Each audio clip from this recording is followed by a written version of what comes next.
Hola, bienvenidos a este documental que se llama Fotografías de Guerra, en el cual se va a tratar de demostrar cómo se vivía en la época de la Guerra Civil. Evidentemente, las familias que van a ir saliendo no tienen nada que ver con los temas políticos. Simplemente eran ciudadanos españoles del momento en el cual les tocó vivir. Habrá, evidentemente, como en cualquier sitio, gente de derechas, gente de izquierda y gente católica y atea. Pero evidentemente no tratamos de que con este documental nadie tome revanchas contra nadie, ni nadie tenga que ver en problemas contra ninguna persona, tanto viva como muerta. Durante este documental, lo más curioso que vamos a poder observar es cómo las familias españolas y los personajes que vamos a ir mostrando cobran cierta relevancia y cierta importancia, algo que es totalmente desconocido para las personas de hoy en día. Porque todos conocemos los ideales políticos que llevaron al levantamiento del 18 de julio del 36, también conocemos los personajes politizados que han sido alabados continuamente por uno u otro bando, pero lo que desconocemos los españoles es los personajes españoles, precisamente, que no han sido ni elogiados, ni alabados, ni reconocidos por ninguno de los dos bandos. Encima, muchas veces han sufrido, por pertenecer obligatoriamente a alguno de ellos, represiones o cárceles o algún problema familiar. Esto, que es una total novedad, es lo que voy a demostrar en este documental que se llama Fotografías de Guerra. Vicálvaro tiene historia y no se puede negar. Tiene una historia preciosa que la ayudó a Alfonsito, el trovador de Vicálvaro, el que le llaman el bien hecho, y es el trovador del lugar. Me llaman otra cosa, no sé si os acordaréis, os ya se lo he dicho antes, palabrilla. Y claro, lo de Vicálvaro, ¿cómo le llaman los vallecanos? Lo de los amaos, ¿lo sabes? Amaos. Cuéntanoslo. Yo fui uno de los que inició la historia de Vicálvaro, que se titula Vicus Albus. Y si yo le mando a Madrid, tampoco lo van a saber. Entonces yo le voy a explicar la historia de por qué le llaman a los ahumados a los de Vicálvaro. Porque en tiempos vino aquí y fue alcalde de Vicálvaro el duque de Ahumada y marqués de las Amarillas. Y yo, cuando escucho a algunos decir, ¿por qué llaman los ahumados? Pues unos creen que es porque el humo de la chimenea de la fábrica de cemento que había aquí, cuando venía el humo, sabíamos de dónde venía el viento y si iba a llover o no. Pero no fue por ello. Eso es una cosa vulgar que muchos de Vicálvaro creían, pero no sabían que fue porque aquí fue alcalde el duque de Ahumada y marqués de las Amarillas. ¿La ermita de la Torre? Sí. Sí, bueno, de la ermita de la Torre es otra. Se pelearon y ahí dijeron que hicieron un fuego. Es que se disputaban la Virgen de la Antigua, de Santa María de la Antigua, que es la Virgen de la iglesia parroquial de aquí de Vicálvaro, se la disputaban los de Vallecas y los de Vicálvaro. Y entonces hicieron una apuesta y para donde fuera el humo, no fue en la ermita, fue en el Cerro de Almodóvar. En el cerro fue. Arriba del Cerro de Almodóvar.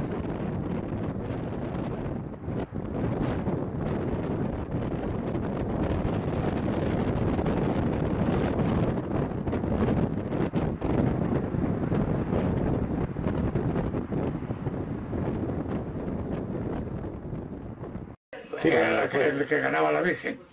Y entonces vino luego para aquí y le llama a los de Vicálvaro los ahumados. Me estabas diciendo que habías estado en Barcelona en el refugiado, ¿no? Sí, Pero eso fue la guerra civil. sí. Mis padres nos mandaron a los 4 hermanos, bueno, mejor dicho, nos mandaron a 3 porque el otro, el Gabrielín, era muy pequeño. No llegaba al año, entonces nos mandó a los otros, a mi hermana María, a Benito y a mí. Y nos mandaron a Barcelona y fuimos a parar a la calle Garriga. Y entonces, pues yo allí aprendí el catalán. ¿Estuviste entonces toda la guerra aparte? Tuve 3 años. Ah, pues entonces Y sí. se habla el catalán también como los catalanes, o quizá mejor.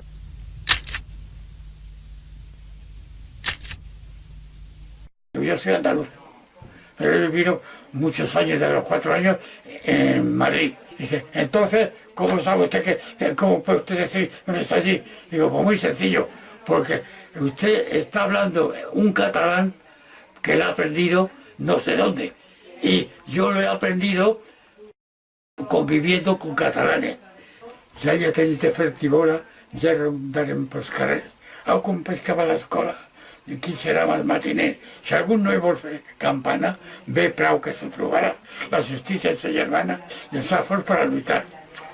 Ya hay tiempo de hacer carrera, ya rondaremos por las calles. Ale, compañeros, vamos para la escuela. Si algún chico quiere hacer rabona, novillo, bien pronto se arrepentirá. La justicia nos hermana y nos hace fuertes para luchar.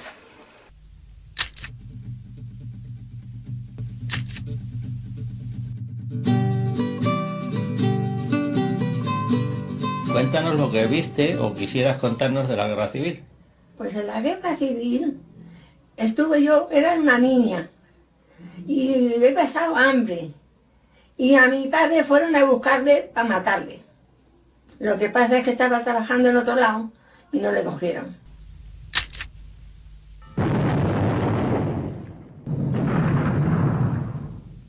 Pero al final, ¿estaba sindicado algún partido?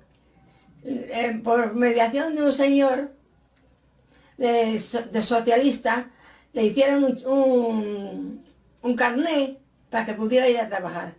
Y fueron a las vías, a hacer vías. ¿Las vías era algún proyecto o era algún ferrocarril? Sí, estaban haciendo un ferrocarril, porque por el otro lado, como tiraban bombas, pues no podían ir, y tuvieron que hacerlo por ahí. Tu padre en la guerra era mayor de 45 años, ¿verdad? Sí. Y entonces le habían movilizado. No. Porque tenía el carnet de trabajar. Ah, estaba por trabajador. Sí, trabajador. No estaba por movilizado. No. Pero ¿en la guerra civil estaba con vosotras o estaba alejado? Pues nosotros estábamos en casa. Pero luego él tuvo que irse a un pueblo y venía todas las semanas a vernos.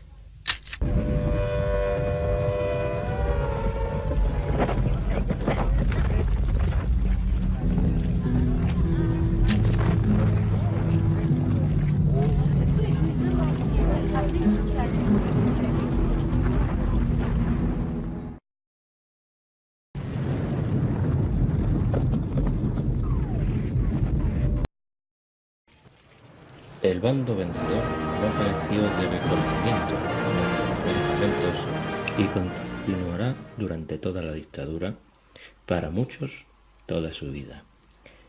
Lo que nadie entiende hoy es que continúen los símbolos de la dictadura colocados por todos lados, como si tal cosa pasara, incluso sin merecerlo, como este de la División Azul, que estuvo hasta que M. Rajoy trajo desde Rusia los restos de las mismas con más de 70 años, de estar sin más que tierra ocupando un lugar privilegiado dentro del cementerio de la Almudena de Madrid.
El sonido del reloj y el tiempo hacen que lleguemos a replantearnos por qué todavía la guerra civil no ha sido correctamente explicada ni aclarada. ¿Por qué no se nos ha aclarado todavía el resultado final de aquella contienda que hace tanto tiempo que ya se alejó de nosotros, que incluso los que estamos vivos, casi todos, no tenemos nada que ver con aquello? ¿Por intentar tapar a los padres, a los abuelos? ¿Cubrir a una gente que ya ni existe?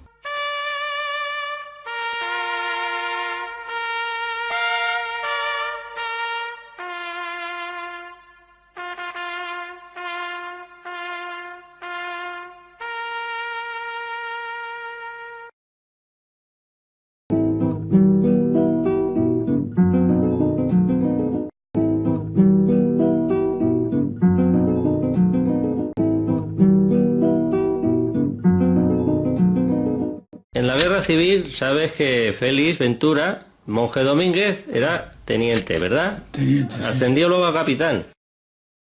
Sí, ascendió a capitán.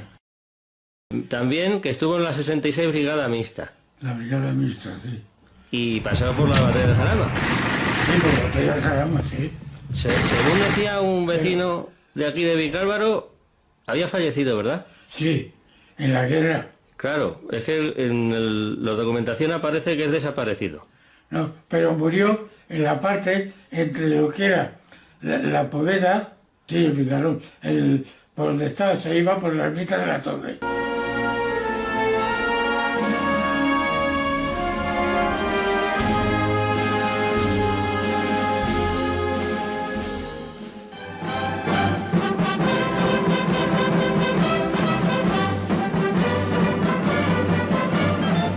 El caso del teniente Coelho es muy curioso, puesto que es un oficial de carrera, ascendido igualmente como Ventura desde los puestos de suboficial. Es activado el 31 de julio del año 1931 simplemente por el hecho de que había que jurar la bandera republicana. En este caso estuvo en activo 18 días por un hecho tan ridículo como esto.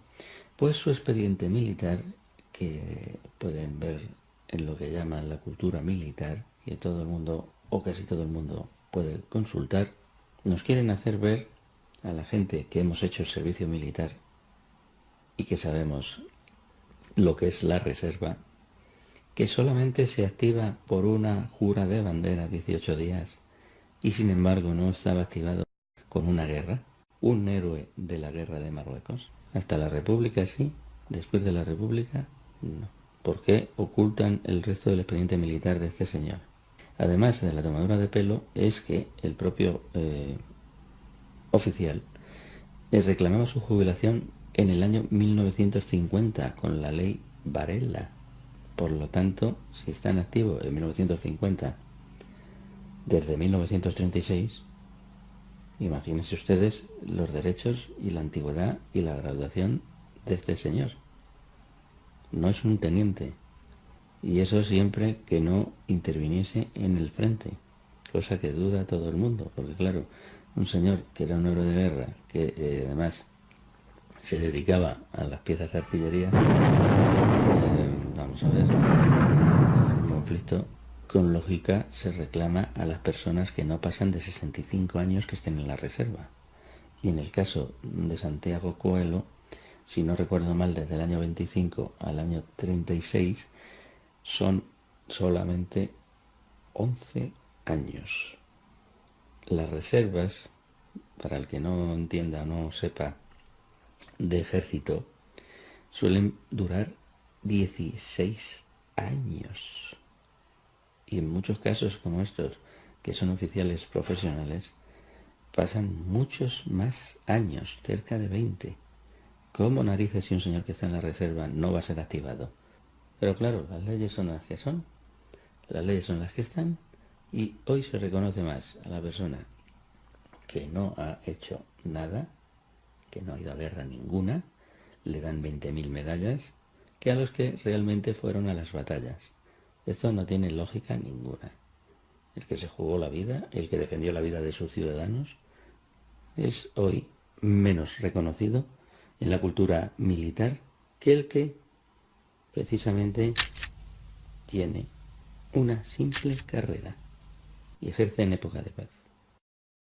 Santiago Coelho tenía más de 24 años de carrera cotizados, que es la diferencia que tenía el pobre Ventura, que no llegaba ni mucho menos a la mitad cuando falleció. Es el gran problema que tienen.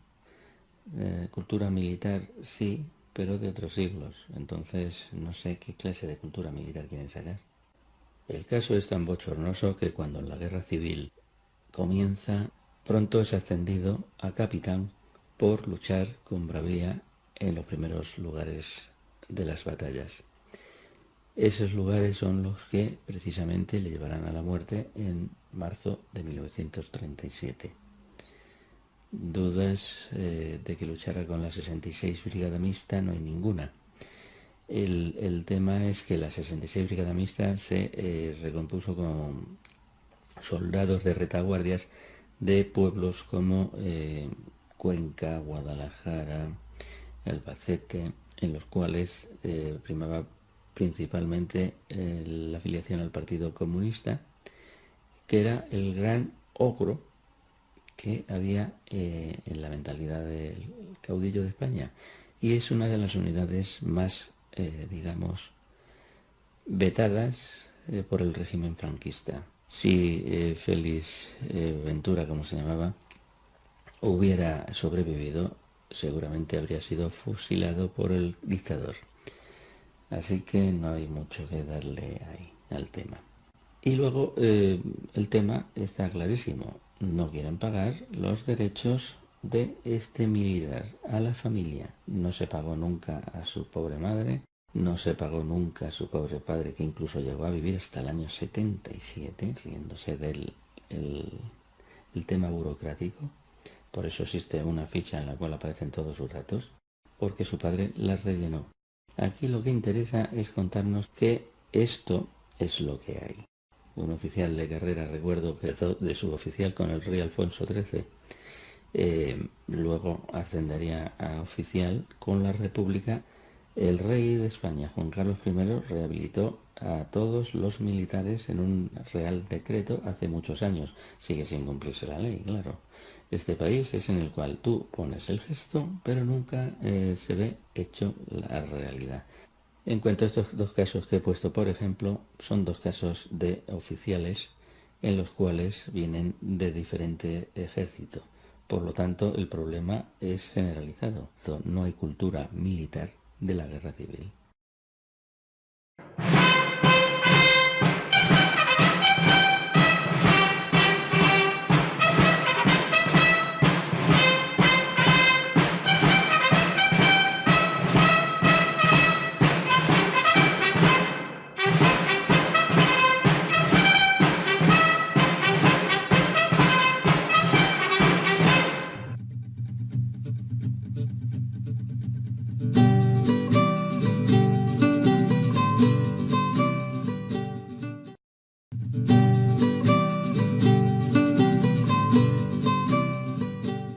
Porque no toda la información de la que vamos a hablar y vamos a publicar es la que disponemos. Y lo que algo no se debe de olvidar nunca es que los que estamos ahora somos españoles, no pertenecemos a ninguno de los bandos. Por lo tanto, además de haber servido a la patria, tenemos el derecho de hablar sobre nuestro pasado, nuestra España. Y no por decir España tenemos que ser ni fascistas, ni comunistas, ni los republicanos. Un español es un ciudadano de España, un civil. El tiempo reclama justicia.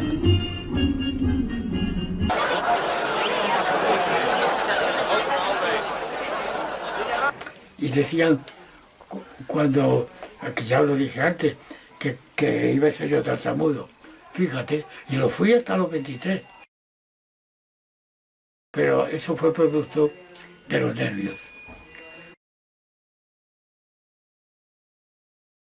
¿Pero crees que esto tiene que ver algo con lo de la guerra civil o no? Pudiera influir, ¿no? Sí, porque claro. La guerra civil, a nosotros nos mandaron, a los tres hermanos, nos mandaron a Barcelona, refugiados.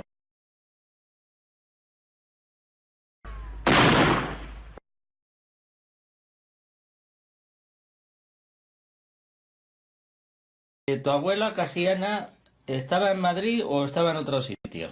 En Motril, con mi Sí. tía. ¿Era refugiada? Se la había llevado mi tía porque tenía muchos niños allí en Motril para que le cuidara a los niños, porque el marido era militar también. ¿Pudisteis verla en la guerra civil? No. Nos enteramos de ella porque mi otra tía fue a la Cruz Roja a preguntar y sabíamos que vivían. ¿De la familia de Suárez? Perdisteis el contacto en la guerra civil, ¿verdad? Sí, Y lo recuperasteis al terminar la guerra. sí.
Recordamos que vivías en la avenida Ciudad Barcelona. Allí también cayeron bombas. No, desde ahí tiraron 2 cañonazos y debajo de mi tía, como vivía en el cuarto, por abajo se pasó uno y dejó ese edificio caído, en la parte de abajo, perdido. Entonces, cuando murió tu abuela en los sótanos, ¿fue por algún bombardeo o por algún cañonazo? No, bajaba, como estaba en el 5.º piso del otro lado, pues la bajaban al sótano, porque no, si no, no podía bajar. Como era el último piso, tenían miedo de que viniera algún bombardeo. Entonces, tu familia vivía ahí y tu abuela murió por miedo en el sótano del edificio. Sí, Pero entonces, ¿sería por miedo o porque estaban bombardeando? porque tenían miedo de que le dieran a ellas arriba.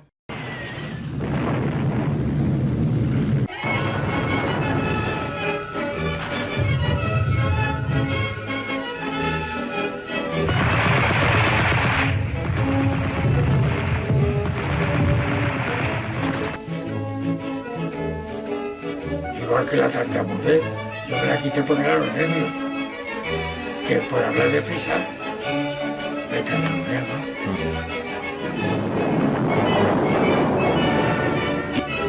Pues iba que se llamaba Pilar, y estaba en el patio, y al llamar a la Pilar, pi, pi, pi, pi, pi, y venía la gallina, empezó a venir ella. Madre mía, tiene historia la vida, ¿eh?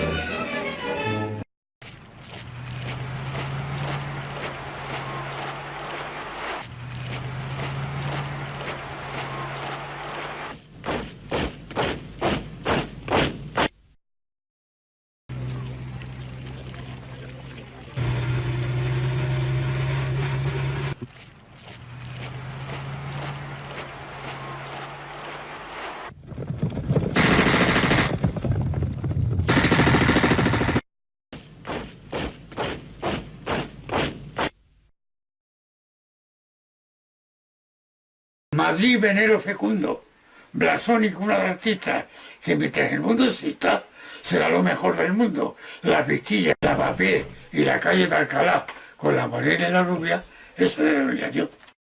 En el lava.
Cuéntanos qué le pasó a tu tío Timoteo. Se puso de portero en la calle Toledo y era como un administrador. Entonces, ¿en la guerra le habían cogido o le habían hecho algo? Había estado preso en Alcalá, en Alcalá de Henares, porque decía que era de otro partido, no sé qué. ¿Y qué había hecho? Nada, ¿Había hecho alguna cosa rara? pues que había dado una manta a un pobre que vio. Y resulta que luego ese pobre le cogieron y le denunció a mi tío. Por eso estuvo preso. ¿Pero quedó mucho tiempo preso o salió con fianza? No, confianza.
Y dicen que de Vallecas ni el polvo.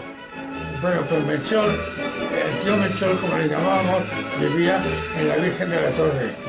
en el camino que hay desde Vicálvaro a La Fortuna. Y bajábamos mucho por allí porque en la casita que tenía, pues íbamos a pasar allí pues, muchas tardes porque estaba en medio del campo. Sí.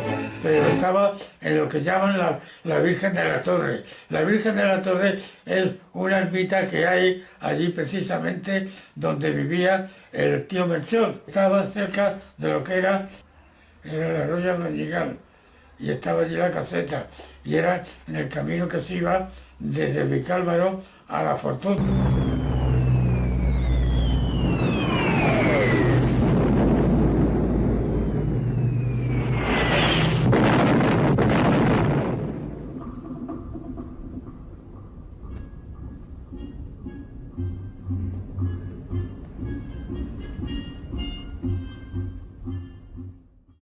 Que yo tengo un pariente, bueno, sí, José María Domínguez.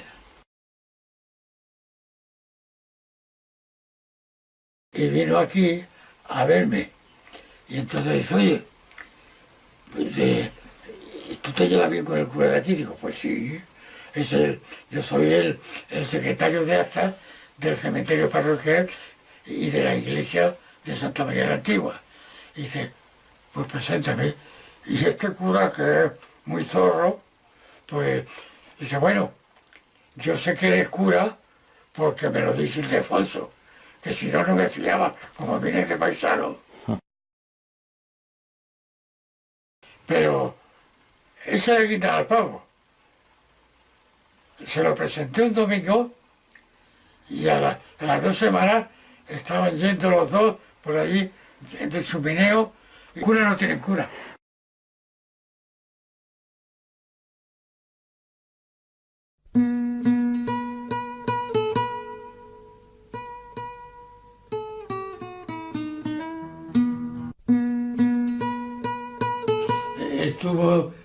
Tuvo que estar un poco tiempo camuflado porque aquí perseguían a los que habían estado Sí. en un bando o el otro.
Otro cuñado, Santiago Cerezo. Santiago Cerezo Martínez, que era cuñado de Félix y tuyo. Sí, exactamente. ¿Sabías que había sido también capitán de la Guardia Nacional? Sí, Santiago Cerezo. Claro, falleció también. ¿Qué? Claro, ya cuando teníamos el contacto, yo era prácticamente un chaval y él ya era un hombre formado. Mi corazón se lo entrego al momento que llegue cantando la pena que he pasado yo.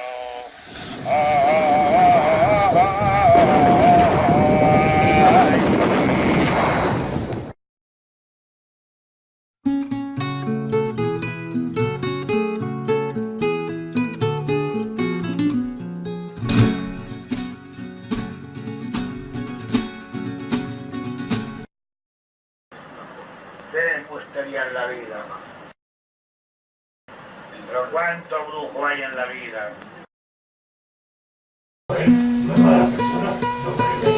Siempre muy bien. Dice que le iban a cayolar. Voy ya el otro día, cuando me dice que no le puede cayolar porque tiene una hija muy urgente y que no puede. Me voy al médico de Parra, y tenía la consulta ahí detrás de la casa de socorro del puente. voy allí, Dios mío, nada, chicos, nadie, se me dice lo que pasaba al niño.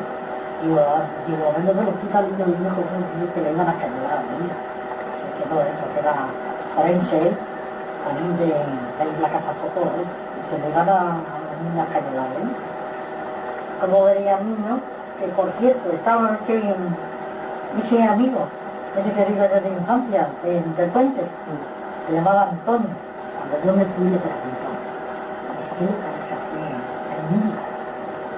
Dice, el niño va muy mal, dice, no sé si lo llegará a su casa. Que no se le queda muerto a su madre, ¿verdad? ¿Qué sucede? Yo es que su padre y yo nos hemos criado cuando somos chiquititos, y la verdad nos apreciamos mucho, nos queremos mucho, y dice, la verdad, dice, me interesa al niño. Dice, porque están con el niño, es el primero, y están locos con él, y le pasa algo. Dice, pues no sé. Si le iban a su casa, a la noche, el cuñado era que pinchaba, venía para pinchar, llegó allí por la noche, a ponerle una inyección, para que el chico no sufriera, se conoce. Y al otro día por la mañana iba a pincharle otra vez. Y yo ese día tardaba tanto, y de lo que nunca, fíjate para que vean lo que son las gotas que son las cosas cuando se van a morir. Se ponía, no hablaba, no hablaba y hablaba. Y pedía agua. Y yo estaba, por esto que tenía, allí sola en esto que llegó la Nati. ¿Qué te pasa? Y yo estoy asustada por el niño. Y yo que no hablaba, ni nadie está pidiendo agua, y está, yo no sé qué verán, por las paredes. Y yo no sé qué lo que verán, no sé. Y así cogió, no. Y luego yo le echaba la culpa al otro, por no venir, ya venimos a poner la inyección porque están muertos. Si están muertos, mi hijo. Y él ya le sabía que el niño no tenía una pinchadita de la mano. Que él tenía con la cosa de que el chico estaba muerto. Pues ese, y el otro hijo mío, bajo, porque era rubio, bajísimo, ese chico que sabía que unos ojos así grandes, ese punto, no tenía mi hermano. Yo no sé, me había entretenido más en el mercado y todo eso, me había venido eso, pues nada, que no tenía comida, se cuando termino la comida no me dice que fue, y mira que por donde, que se van a meter las cosas que no hay que pasar. Él echarle en la cuna, no me dice eso, nada más que le cojo y le echo en mi cama. No se puede casi meter en nada, que no pudiera eso. Y dice, no me que con los bombos que estaba ahí, dio la voltereta y se cayó y se reventó. Aquí le tienes corriendo a la casa de Socorro, detrás de Santiago. Este de 8 meses tenía. Yo de 8, a entrar en los 9. Se cayó hijo mío corriendo a la casa de Socorro, venga a ocultarle, que el niño que no tenía nada, que no tenía nada. Llega la noche y se pone a chillar con un conejo, y que le daba eso al ataque de meningitis. Y el tío otra vez corriendo a la casa de Socorro, otra vez. Que no quería levantarse el médico de guardia, que no lo dejaban entrar. Y ya donde está el médico de guardia, que le cojo y saco arrastra de la cama, que lo pongo tiene, que se queda de guardia y no viene a socorrer a las personas. Y estuvo ocultándole todo eso y dice que el niño que no tenía nada. ¿Y qué quiere usted que le haga al niño? Si al niño no se le ve nada. No tiene nada, el niño. Anda que lo que hizo se le agarró a la cabeza, pues verá. No hace más que llegar a casa, y da un chillido, vamos y el niño está muerto. Madre mía, que se dio. Nada, que le dio la cabeza, no sabe lo que tiene, y se lo cortó su carne, no tuvo nada más que 24 horas. La tenía, era una enfermera, muerto. Pero los dos felices. Ya le pusimos más felices. Entonces, es que en aquella época, pues las personas teníamos más contacto mutuamente unos con otros. Y las personas de familia, pues hacíamos una piña, o sea que nos veíamos muy a menudo y lo pasábamos bastante bien unos y otros, que es lo que hoy ya, pues, ha desaparecido. Esa, no amistad, sino ese cariño de familiar que había, pues nosotros entonces nos tratábamos muy constantemente, muy a menudo y además con mucho agrado, que hoy eso se ha perdido. Pero claro, hay que tener en cuenta que yo entonces era un chaval, claro, y los demás eran ya hombres y han ido desapareciendo por la ley de la vida.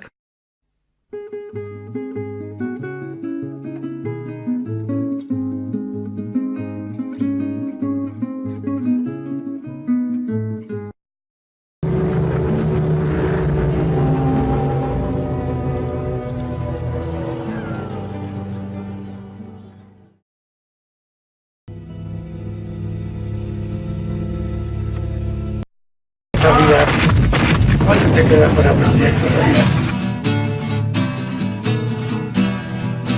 ¿Crees que lo sabes todo y no?